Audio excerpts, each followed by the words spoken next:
Apa kata Ubay bin Ka'ab radhiyallahu anhu? Beliau meninggal di zamannya Utsman, ya. Zaman Utsman bin Affan meninggal dan dimakamkan di Baqi'.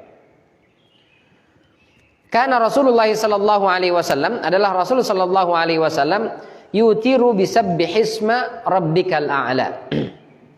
Bahwasanya Nabi sallallahu alaihi wasallam itu ketika salat witir yang dibaca sabbihisma rabbikal a'la wa qul ya ayyuhal kafirun wa qul huwallahu ahad dan juga qul huwallahu ahad. Jadi surat Al-A'la, surat Al-Kafirun dan surat Al-Ikhlas. Rawahu Ahmad wa Abu Dawud wa Nasa'i. Diriwayatkan oleh Imam Ahmad, Abu Dawud dan juga An-Nasa'i. Wa zada, dan ada tambahan dalam riwayat Imam An-Nasa'i itu wala yusallim illa fi akhirihinna. Tidak salam kecuali di akhir salat. Salat witir ini 3 rakaat. Salamnya di mana? Di rakaat ketiga. Jadi 3 rakaat itu lanjut. Wali Abi Daud wa Tirmizi nahwahu. Dalam riwayat Abu Daud dan juga Imam Tirmizi sama seperti itu. An Aisyah, tapi dari jalur Aisyah, bukan dari Ubay bin Ka'ab. Terdapat tambahan wa fihi kullu suratin fi raka'atin, yaitu setiap surat dibaca di masing-masing rakaat. Jadi rakaat pertama setelah Al-Fatihah membacanya surat Al-A'la. Rakaat kedua setelah Al-Fatihah membaca Al-Kafirun. Rakaat ketiga setelah Al-Fatihah membaca surat Al-Ikhlas. Lalu terdapat tambahan wa fil akhirah, di rakaat terakhir qul huwallahu ahad wal muawwidzatain. Qul huwallahu ahad ditambah dengan al muawwidzatain, yaitu surat Al-Falaq dan juga surat An-Nas. Jadi di rakaat terakhir itu 3 surat langsung. Al-Ikhlas, Al-Falaq dan juga surat An-Nas. Baik, hadis ini memberikan kepada kita beberapa pelajaran. Yang pertama, disunnahkan membaca surat-surat yang disebutkan dalam hadis ini ketika salat witir. Ketika kita salat witir lalu membaca surat-surat ini, maka pahalanya selain pahala sunnah witirnya, juga pahala sunnah mengikut Rasul membaca surat di setiap rakaatnya. Jadi double pahalanya. Tapi ini tidak berkaitan dengan sah atau tidak sah. Ustaz, kalau kita baca yang lain sah apa enggak? Sah, tetap. Ya, kalau sabihisma kayaknya sih agak ragu Ustaz. Hafal, takutnya di tengah jalan nggak nyampe mogok gitu. Yang lain aja deh, boleh. Wal asri aja boleh, nggak masalah. Sah. Nah, cuma tidak mendapat keutamaan. Ya. Jadi kalau bisa itu kita hafalin. Nah, lalu itu yang kita baca. Yang pertama, yang kedua, dalam riwayat An-Nasa'i terdapat tambahan wala yusallim illa fi akhirihinna. Tidak salam kecuali di rakaat terakhir. Para ulama berbeda pendapat berdasarkan riwayat yang juga berbeda-beda, ya, tentang bagaimana tata cara salat witir yang 3 rakaat itu. Riwayat pertama berdasarkan hadis ini dan juga hadis yang semisalnya mengatakan bahwa 3 rakaat itu ya langsung rakaat pertama, rakaat kedua, rakaat ketiga baru salam. Jadi salamnya hanya di rakaat ketiga, 3 rakaat langsung. Sementara riwayat yang lain, misalnya dari Aisyah dalam Musnad Imam Ahmad, kata Aisyah, Rasul sallallahu alaihi wasallam itu yafsilu baina syaf'i wal witri, memecah atau membagi yang genap dengan yang ganjil. Dari 3 rakaat itu jadi 2 rakaat dulu. Setelah itu salam, fayafsilu baina syaf'i wal witri bitaslimin yusmi'nahu, dengan salam yang kami dengar salamnya. Jadi sengaja dikencangkan. Assalamualaikum warahmatullah. Assalamualaikum warahmatullah. Aisyah dengar. Jadi 2 rakaat selesai salam, lalu setelah itu bangun lagi rakaat yang terakhir lalu salam. Jadi 3 rakaat 2 salam. Ini juga dalam riwayat Imam Bukhari yang dilakukan oleh Ibnu Umar. Jadi Ibnu Umar itu kalau sholat witir 2 rakaat lalu plus tambah 1 lagi salam. Jadi 2 kali salam. Lalu yang mana yang afdal? Nah, ini para ulama berbeda pendapat. Sebagian mengatakan yang afdal yang 3 rakaat langsung salam, sekali salam. Sebagian yang lain mengatakan enggak, riwayatnya lebih sahih yang dipisah. Nah, kalau bagi kami yang dhaif ini, dua-duanya insya Allah afdal, dua-duanya sama-sama ada riwayatnya dan dua-duanya juga sahih sama ya. Jadi silahkan yang mau 3 langsung, monggo. Yang mau 2 dulu lalu salam, lalu ditambah 1 lagi lalu salam. Jadi 2 kali salam juga silahkan karena sama-sama ada riwayatnya.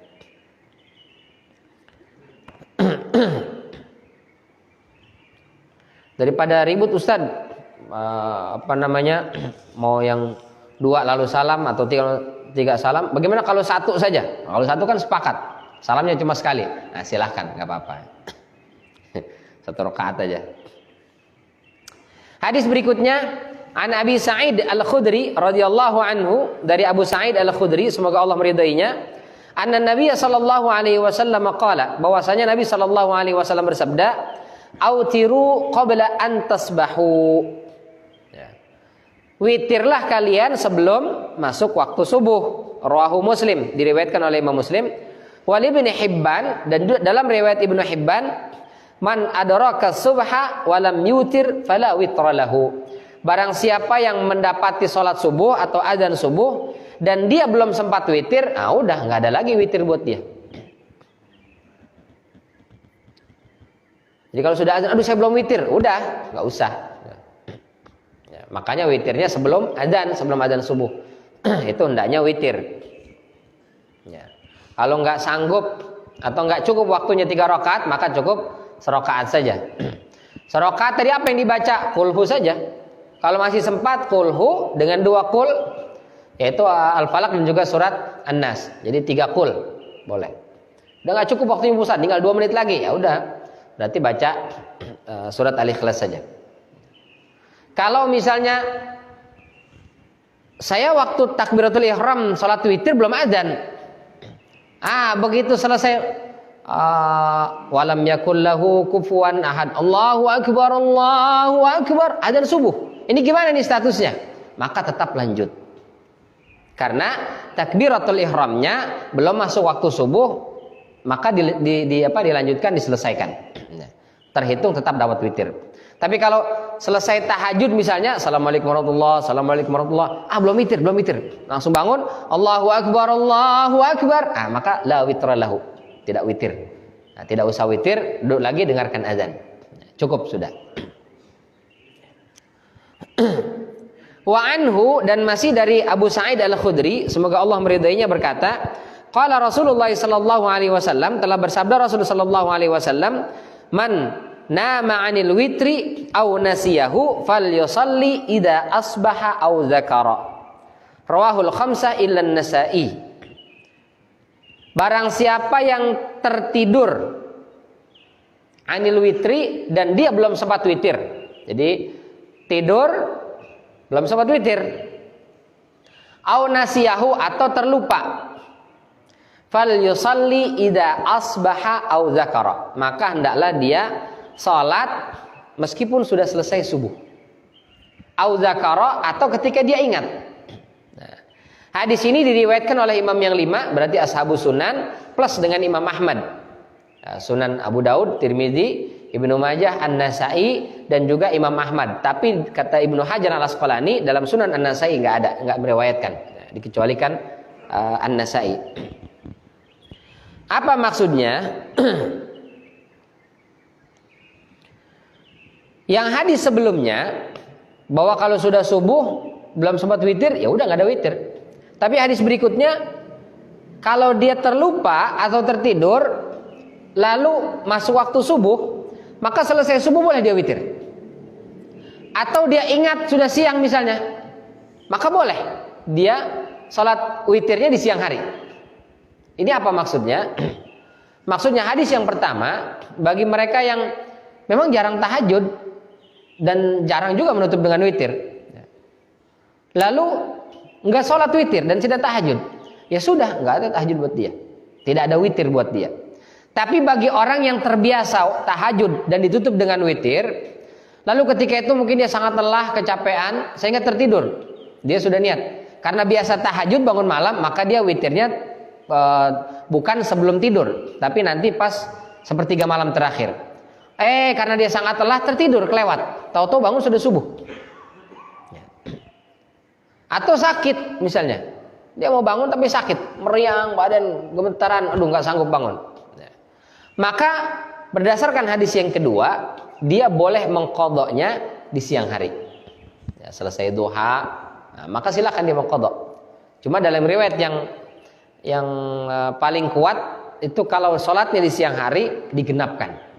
Jadi kalau malam hari sholatnya 8 rakaat tahajud plus witir 3 rakaat jadi 11. Maka kalau dia qadha di siang hari itu ditambah satu lagi menjadi 12 rakaat.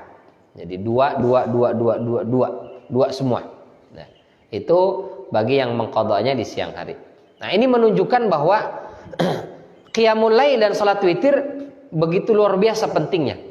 Sehingga mereka-mereka yang terbiasa tahajud, kalau bisa jangan sampai lepas tahajud, jangan sampai lepas witirnya. Kalaupun malam itu dia tidak sempat, maka siang dikerjakannya. Subhanallah ya. Menunjukkan begitu luar biasa keistimewaan orang-orang yang tahajud dan sholat qiyamul lail itu. Tapi buat mereka yang nggak terbiasa, maka nggak ada keistimewaan, nggak usah lah. Pengen mengqadha misalnya, nggak usah. Karena kalau dibolehkan mengqadha, dia setiap hari akan qadha. Hari ini qadha setiap hari siang terus sholatnya. Kenapa? Karena bangunnya malam susah dia. Nah, sehingga nggak perlu. Yang mengqadha itu, ya namanya juga qadha sesekali aja. Baik. Hadis berikutnya, an Jabir radhiyallahu anhu qala, dari Jabir semoga Allah meridainya, beliau telah berkata, qala Rasulullah sallallahu alaihi wasallam, telah bersabda Rasulullah sallallahu alaihi wasallam, man khafa alla yaquma akhiral laili falyutir awwalahu. Barang siapa yang khawatir tidak bisa bangun malam, falyutir awwalahu, maka hendaknya dia witirnya sebelum tidur. Wa man tami'a an yaquma akhiral lail, dan barang siapa yang yakin, saya sih pasti bisa bangun. Tiap malam bangun, insyaallah bangun. Ini sudah saya sediakan 3 handphone. Tiga-tiganya saya pasang alarm, insya Allah bangun. Nah itu maka witirnya di sepertiga malam terakhir. Kenapa? Fa inna salata akhiril laili, karena salat di sepertiga malam terakhir masyhudatun, disaksikan oleh para malaikat. Wa dzalika afdal, dan itu yang afdal. Nah, kata para ulama, malaikat malam dan juga malaikat siang itu berkumpul di sepertiga malam terakhir sampai masuk waktu subuh. Jadi yang shift malam itu sebelum naik melaporkan amalan kita di malam hari, itu masih sempat hadir sampai waktu sholat subuh. Malaikat siang, shift siang yang menggantikan malaikat malam itu datangnya di sepertiga malam terakhir. Sudah datang. Siap-siap untuk mengawasi kita sampai ke siang hari ini. Sehingga sholat sepertiga malam terakhir plus dengan sholat subuh itu disaksikan oleh 2 malaikat, malaikat shift malam dan malaikat shift siang. Sehingga malaikat shift malam itu ketika datang melapor dan menghadap Allah Subhanahu wa taala, lalu Allah tanya, "Kaifa tarakta 'abdi?" Bagaimana kau tinggalkan hambaku? Ya Allah, sebelum saya tinggalkan dia tahajud, witir dan subuh berjamaah. Malaikat siang ditanya, "Bagaimana kau mendapati hambaku?" Ya Allah, begitu saya datang ke bumi, dia sedang tahajud, witir dan salat subuh. Jadi disaksikan oleh malaikat. Maka sholat subuh berjamaah itu disaksikan oleh malaikat 2, malaikat malam dan malaikat siang. Kalau subuhnya on time. Tapi kalau subuhnya sudah tidak on time, itu udah nggak disaksikan. Subuh misalnya, tapi sekarang nih jam 5:30, apakah disaksikan? Malaikat malam udah kelamaan nungguin kita, Pak, tinggal. Kalau mau disaksikan ya on time. Kalau udah jam-jam segini udah nggak disaksikan lagi. Malaikat siang iya menyaksikan. Tapi di laporannya mungkin nanti sholat subuh ya Allah, tapi sudah di sisa-sisa waktu, sudah tidak on time, nilainya beda lah ya. Apalagi yang mengqadha bangunnya jam 8, baru subuh jam segitu, itu udah menyaksikannya juga udah ogah-ogahan sambil malas itu malaikat nyaksinya juga ya. Disaksikan sih disaksikan, tapi disaksikan keterlambatannya. Nauzubillah min dzalik. Jadi itu yang afdal. Hadis ini diriwayatkan oleh Imam Muslim. Sehingga bagi yang terbiasa bangun malam dan dia sanggup insya Allah bangun malam, maka sholatlah tahajud dan witirnya di sepertiga malam terakhir. Itu yang afdal. Tapi sekiranya tidak sanggup karena aktivitas yang luar biasa, khawatir malah tidak sholat sama sekali, maka hendaklah sholat sebelum tidur. Sehingga diusahakan setiap malam itu jangan sampai malam itu lewat tidak tahajud atau tidak witir sama sekali. Nah, ini dipesankan Rasulullah SAW kepada para sahabat, diantaranya kepada Abu Hurairah. Dan itu mereka jaga. Ya. Maaf, kepada Bilal ya, kepada Bilal bin Rabah. Dan itu yang dijaga terus. Ya. Naumin ala witrin. Sebelum tidur witir, sebelum tidur witir. Sanggup 3 rakaat, alhamdulillah. Tidak sanggup 3 rakaat, 1 rakaat saja minimal. Ya, sehingga setiap malam kita selalu dihidupi dengan qiyamul lail. Betapa baiknya Allah Subhanahu wa taala. Syariat kita ini sama sekali tidak memberatkan. Sanggup di sepertiga malam, afdal. Tidak sanggup, maka sebelum tidur. Ya. Tidak sanggup juga, nah itu sudah kebangetan. Nauzubillah min dzalik. Baik, ini barangkali yang bisa kita sampaikan di kesempatan pagi yang mulia ini. Insyaallah di kesempatan yang akan datang kita lanjutkan dengan hadis-hadis berikutnya. Mudah-mudahan bermanfaat. Semoga Allah selalu bantu kita memahami syariat agama kita ini, dan kita dibantu oleh Allah Subhanahu wa taala untuk menjalankannya dalam kehidupan kita sehari-hari, sehingga hidup kita itu dipenuhi dengan sunnah-sunnah Nabi kita Muhammad sallallahu alaihi wasallam. Ya, dengan itu kita harapkan keberkahan dalam hidup kita, dan juga mudah-mudahan jadi modal kita untuk menghadap Allah Subhanahu wa taala, sehingga kita dipantaskan masuk ke dalam surganya Allah Subhanahu wa taala.